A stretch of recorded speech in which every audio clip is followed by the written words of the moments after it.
Hi, my name is Linda Dolke and I am a demonstrator with Stampin' Up! Here in Australia. Today I'm showing you how to make washi tape flowers, giving you some tips, and we're just going to make this cute little vintage tag together, which won't take very long and it's a lot of fun. I hope you enjoy it. So today guys, we're going to be doing a little gift tag, and I particularly wanted to show you how our new Pressed Petals washi tape, specialty washi tape, works and why it's so awesome. So I'm going to be making a tag just to show you how quick and easy this is to do. I've got two here that I've done already, and you can see they've kind of got a vintage feel to them. One has a 5-petal flower and one has a 6-petal flower, which both look nice, but I want to show you how it looks and how it all works and goes together. It is really simple. My tip for this is that there are around about 100 petals on a roll. So here's what a roll looks like. Okay, it comes like this, and it actually comes as a 2-pack. You get this cute little grungy one, which is sort of like a cross between an antique measuring tape, and it's got some poetry and bits and pieces, little words written on it. Really, really pretty. And then you've also got this roll of specialty washi tape with the petals.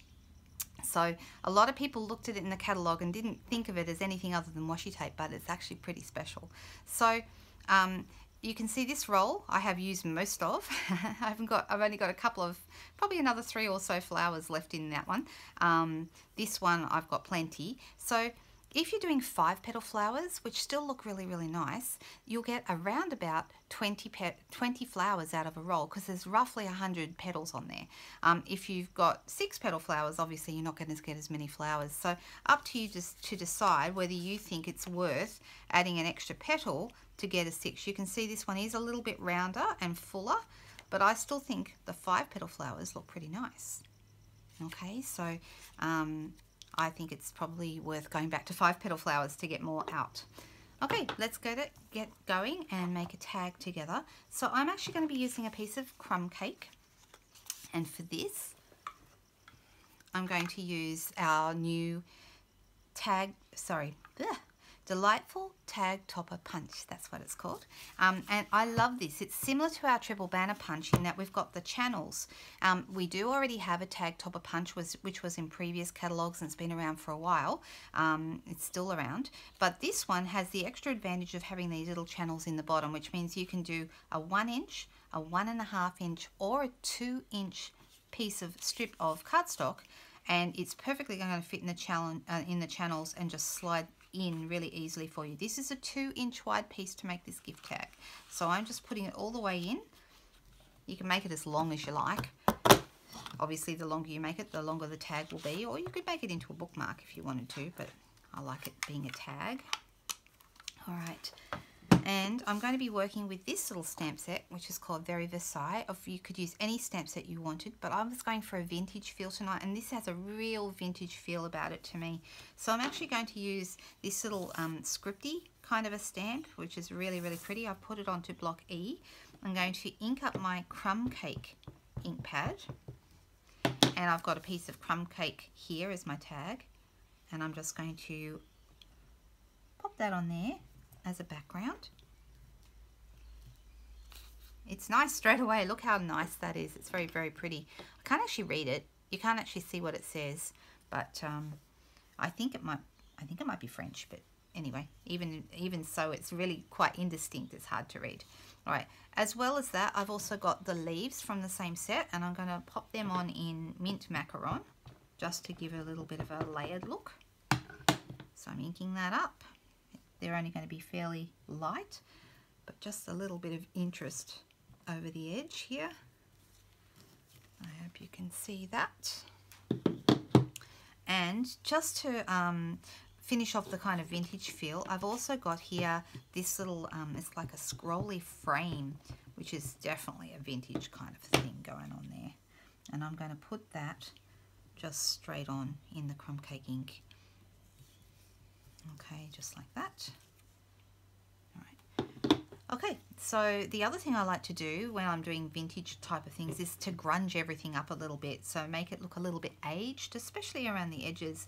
And I'm just using a piece of sponge into my crumb cake ink. I'm just going to get rid of a little bit of the excess on my scrap paper, and then I'm just going to come in and kind of darken up the edges a little bit.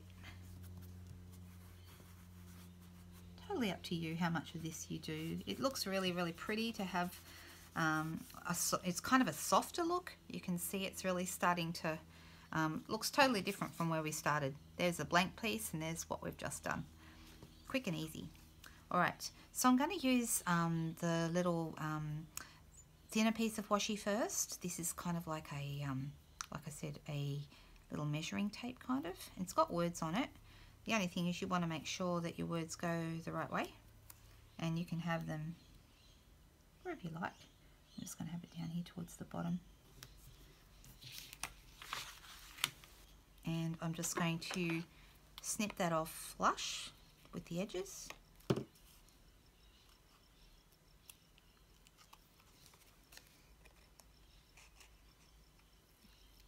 we go.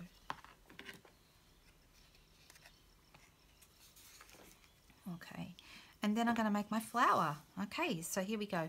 To make your flower, I'm going to start with just a small circle. I'm going to use my 1/2 inch punch to do this, and as you can see, I've done a couple here before. This is actually my second take of this video because the first one I wasn't happy with it, so let's see how we go this time. If you're watching it, obviously it went okay. So you start, here's a tip, okay. The petal that you're looking for on the roll is the full petal. That's where you start grabbing them from. All the others are overlapping each other, and you want to start by pulling off that very first petal. So I've obviously already got one here. There's a full petal there, and that's the one I'm going to use off this, this other roll. And I'm going to use my little circle, and I'm going to put the end or the edge of that petal straight into the middle of my circle. Okay, then I'm going to grab my next one.